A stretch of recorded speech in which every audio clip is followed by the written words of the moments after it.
সৌদিতে আর হয়তো থাকবেন না নেইমার জুনিয়র। নেইমার হয়তো চলে যাচ্ছেন মেসির ক্লাবে।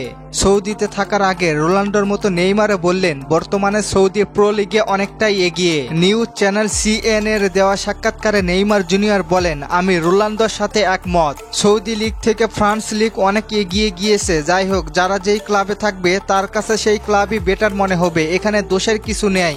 সম্ভবত সৌদির ক্লাব ছাড়বেন নেইমার জুনিয়র। নেইমার এবং আল হিলালের গল্পটা যেন অসমাপ্ত অধ্যায়। আল হিলালের হয়ে যোগ দেওয়ার পরে প্রায় 18 মাস পার হয়েছে, কিন্তু ব্রাজিলিয়ান এ তারকা মাত্র 7টি ম্যাচ খেলেছে চোটের কারণে। সৌদি ক্লাবে নিজেকে বারবার ঘুরে দাঁড়ানোর চেষ্টা করেছে, কিন্তু বারবারই ব্যর্থ হয়েছেন তিনি। শীতকালীন 1 মাসের বিরতির পর যখন নেইমার মাঠে ফিরেছিলেন তখন আবার নতুন সমস্যা।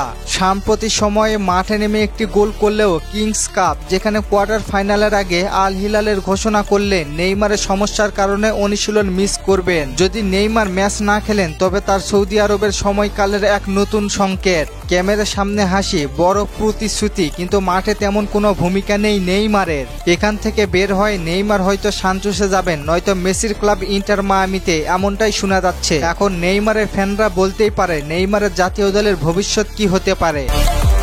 প্যারিস ছেড়ে আল হিলালে আসার সময় অনেকেই ভেবেছিলেন সৌদি আরবে যাওয়ার পর নেইমারের আন্তর্জাতিক ফুটবলের কেরিয়ার শেষ। তবে ব্রাজিল দলের কোচ দরিবাল জুনিয়র স্পষ্ট করেছেন নেইমার জাতীয় দলের জন্য এখনো গুরুত্বপূর্ণ। আগামী মার্চে বিশ্বকাপ বাছাই পর্বের ম্যাচে নেইমারকে দলে নেওয়ার পরিকল্পনায় করেছেন দরিবাল জুনিয়র। নেইমারের কেরিয়ার নিয়ে সমালোচনা থাকলেও তিনি তার দক্ষতায় শৈল্পিক ফুটবলের মাধ্যমে ফুটবল বিশ্বকে প্রায় 15 বছর মুগ্ধ করেছেন। আশা করা যায় তিনি আবারও ফিরে আসবেন খুব দ্রুত, খেলবেন ব্রাজিলের হয়ে, ভক্তদের মাতাবেন আবার আনন্দে। আপনাদের কি মনে হয় নেইমার কি পারবে শক্তিশালী হয়ে মাঠে ফিরতে? জানিয়ে দিন কমেন্ট করে। আর ফুটবলকে নিয়ে নতুন কোনো প্রশ্ন থাকলে অবশ্যই কমেন্ট করতে পারেন, পরবর্তী ভিডিওতে রিপ্লাই করব। ধন্যবাদ।